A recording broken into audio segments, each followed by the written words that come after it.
Aisyah radhiyallahu taala anha berkata, ya, kana Nabi sallallahu alaihi wasallam yajtahidu fi ashr awakhir ma la yajtahidu fi ghairihi. Rasulullah sallam bersungguh-sungguh beristihad dalam beribadah di 10 hari terakhir tidak seperti di hari-hari sebelumnya. Ya, Nabi Ramadan ibadahnya luar biasa, 10 hari terakhir lebih lagi daripada sebelumnya. Ya. Kemudian juga dalam hadis yang lain kata Aisyah radhiyallahu taala anha, kana idza dakhala al-ashr, ya, kalau sudah masuk 10 hari yang terakhir di bulan Ramadan, syadda mi'zarahu, maka Rasulullah sallallahu mengencangkan sarungnya, wa ahya lailahu, dan beliau pun menghidupkan malamnya, wa aiqadha ahlahu, dan membangunkan istrinya.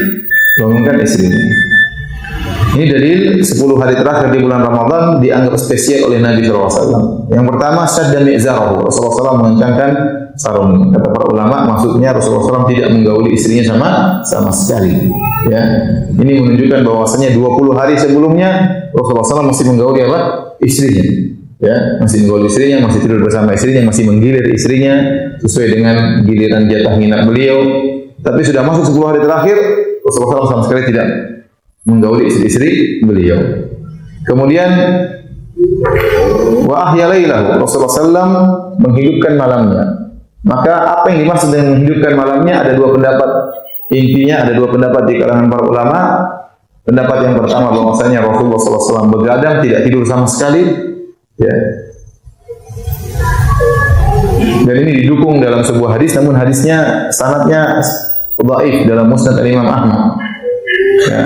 Karena Nabi SAW yakhlitu baina naumin wa salatin fil ishrin. Rasulullah SAW mencampur antara tidur dan salat tatkala di 20 hari pertama. Sehingga mafhum mukhalafahnya berarti 10 hari terakhir Rasulullah SAW hanya salat, tidak mencampur dengan apa? Tidur. Berarti Rasulullah SAW apa? Begadang. Oleh karena sebagian ulama berpendapat yang dimaksud dengan menghidupkan malam artinya begadang, tidak tidur sama sekali. Tidak tidur sama sekali. Dan ini pendapat ya kuat ya. Dan sangat mudah diterapkan di Mekah dan Madinah.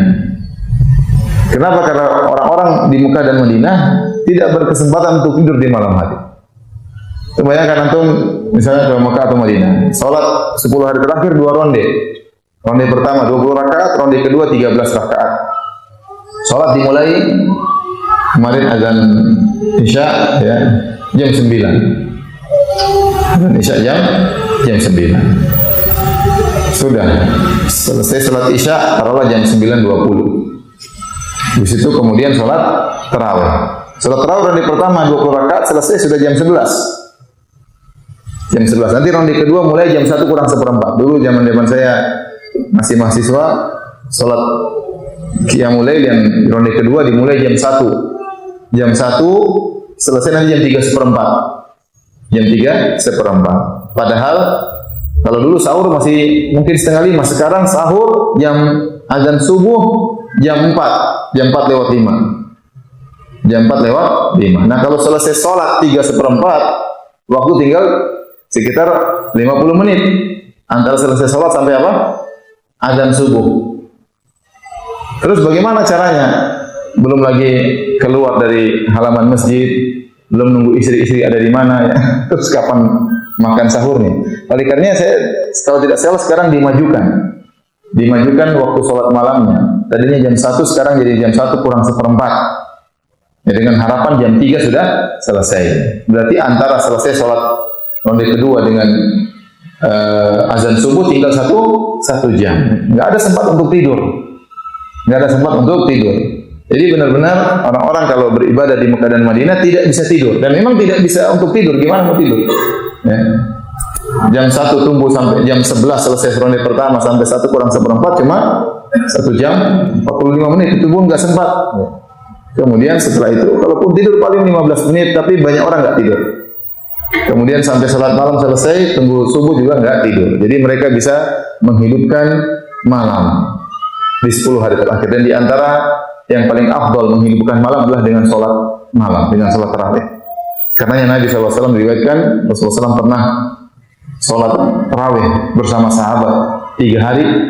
Suatu malam Rasulullah SAW pernah sholat sampai sepertiga malam yang pertama. Suatu malam Rasulullah SAW pernah sholat sampai setengah malam, dan waktu malam ke-27 Rasulullah SAW sholat sampai menjelang sahur. Sampai menjelang sahur, menjelang sahur. Ya, berarti cara terbaik untuk menghidupkan 10 hari terakhir adalah dengan sholat malam. Nah, kalau di tanah air, godaan untuk tidur semakin berat. Kenapa? Karena sholat malam selesai jam 8. Sementara sahur jam berapa? Azan subuh 4:30. Dari jam 8 sampai jam 4:30 itu waktu yang panjang. Jadi godaan untuk apa? Tidur lebih berat. Nah, kalau di Mekah Madinah nggak sempat tidur. Madinah saja sholat isya mulai jam 9. Di sini jam 8 sudah selesai sholat tarawih. Kalau pakai kultum ya 8:15. Kalau nggak pakai kultum sebenarnya jam berapa? Jam 8 sudah selesai. Ya. Jadi seorang tergoda untuk tidur jadi godaan di Jakarta lebih berat daripada di Madinah. Oleh karena hadirin dan hadirat yang dirahmati Allah Subhanahu wa taala, seorang berusaha mengkondisikan dirinya untuk bisa menghidupkan 10 hari terakhir ya. Makanya kalau ada masjid-masjid bagus ya, bikin 2 ronde seperti di Mekah dan Madinah ya. Karena kalau kita mau ikut para sahabat kemudian sholat sampai menjelang sahur, kita nggak kuat ya. Para sahabat apa? Para sahabat luar biasa semangatnya untuk sholat. Dalam hadis waktu Rasulullah SAW sholat malam, kemudian setengah malam sudah selesai, mungkin jam 1 sudah selesai, para sahabat minta tambah, ya Rasulullah, lau nafaltana baqiyata lailatina hadi. Ya Rasulullah, gimana kalau tambah lagi, masih ada waktu. Subhanallah, selesai jam 1 masih minta tambah. Kita kalau imam selesai jam 1 bilang alhamdulillah. Kenapa nggak dari tadi selesainya? Sudah kemeng, kaki bengkak, setengah mati ya. Itulah para sahabat radhiyallahu anhum, iman mereka luar biasa ya. Ini pendapat pertama, ahya lailahu, menghidupkan malamnya, begadang, tidak tidur sama sekali. Pendapat sebagian ulama ya. Sebenarnya berpendapat ahya lailahu maksudnya tidurnya sedikit. Rasulullah SAW 20 hari pertama tidurnya lebih banyak, 10 hari terakhir tidurnya lebih sedikit. Karena Rasulullah SAW tidak pernah sholat sampai subuh. Seperti perkataan Aisyah radhiyallahu taala anha, ya, aku tidak pernah melihat Nabi sallallahu alaihi wasallam as-salat hatta sabah, ya. Rasulullah SAW tidak pernah sholat sampai pagi, tidak pernah. Sehingga para ulama berdalil dengan hadis ini bahwasanya Rasulullah SAW tidak pernah sholat malam sampai subuh, ya. Berarti Rasulullah SAW tidur, ya. Ya, kita bilang, kalaupun kita memilih pendapat kedua tidur, maka tidurnya pun cuma apa? Cuma sedikit. Tapi pendapat pertama kuat. Rasulullah SAW akhirnya tidak tidur, itu pendapat sangat kuat. Ya. Jadi memang Rasulullah SAW juga tidak sholat sampai subuh, tapi ada sholat dicampur dengan baca Quran, dicampur dengan berdoa, ya, atau berhenti sebelum apa? Sebelum subuh, ya.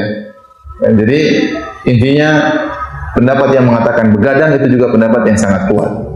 Kalaupun kita milih pendapat kedua, menghidupkan malam dengan tidur sedikit, maka ini juga pendapat yang baik. Jadi kita berusaha mengurangi tidur di 10 malam yang terakhir.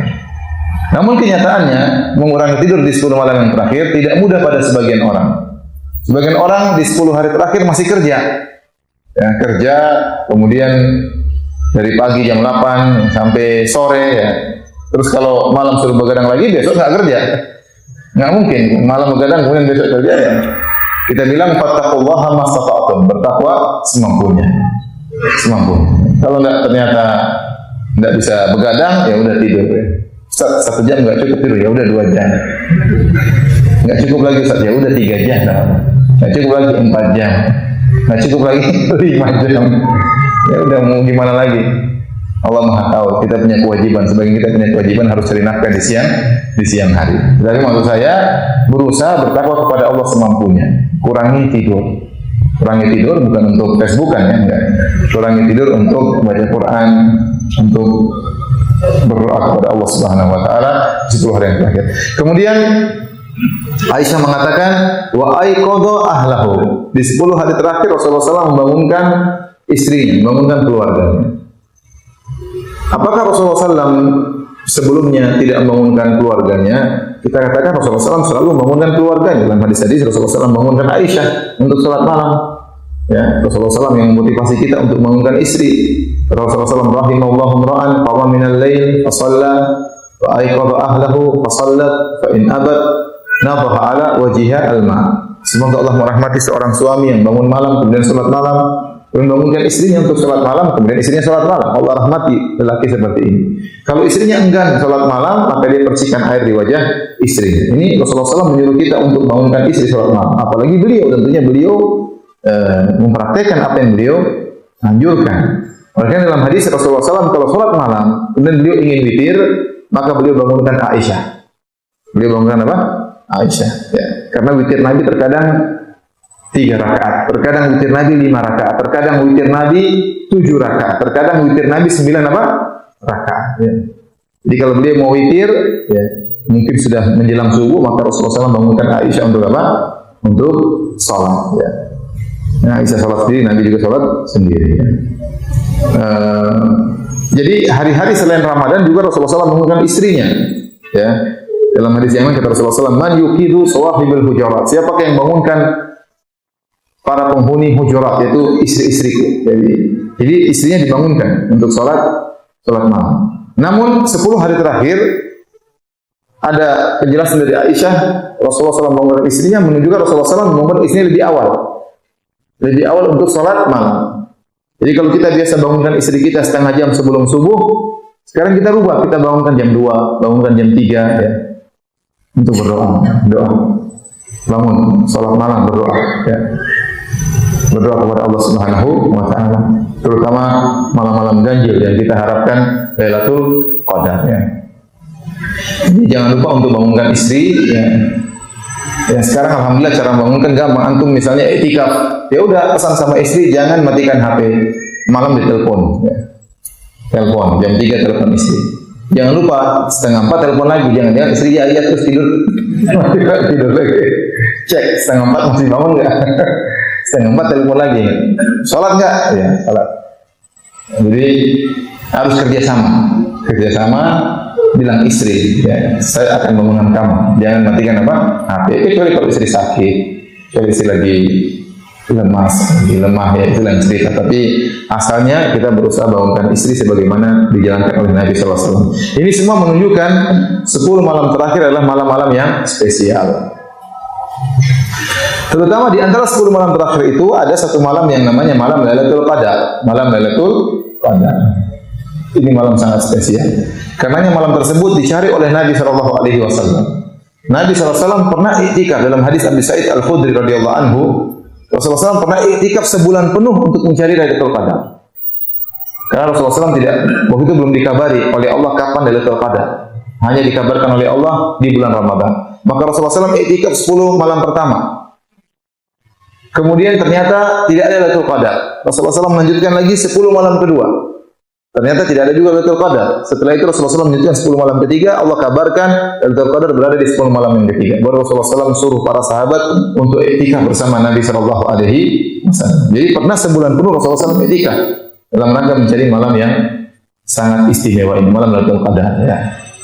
Sampai Allah turunkan surat khusus tentang Lailatul Qadar. Inna anzalnahu fi Lailatul Qadar. Kami telah turunkan Al-Quran di malam Lailatul Qadar. Wa ma adraka ma Lailatul Qadar? Tahukah engkau apa itu Lailatul Qadar? Lailatul Qadri khairun min alfi syahr. Malam Lailatul Qadar lebih baik daripada 1000 bulan. Ingat, Allah tidak mengatakan malam Lailatul Qadar seperti 1000 bulan. Jadi Allah mengatakan malam Lailatul Qadar lebih baik daripada 1000 bulan. Tanazzalul malaikatu war-ruhu fiha bi idzni rabbihim. Ya. Min kulli amr. Kata Allah Subhanahu wa taala, pada malam tersebut malaikat turun hadir di malam tersebut. Bahkan malaikat Jibril, pimpinan para malaikat juga ikut hadir di malam tersebut. Ya. Salamun ya hatta matla'il fajar. Maka keselamatan di malam tersebut sampai subuh. Jadi ada surat khusus tentang malam Lailatul Qadar. Ini malam spesial. Sampai-sampai Nabi dan para sahabat mencari malam tersebut. Ya. Dan malam tersebut terus ada sampai hari kiamat.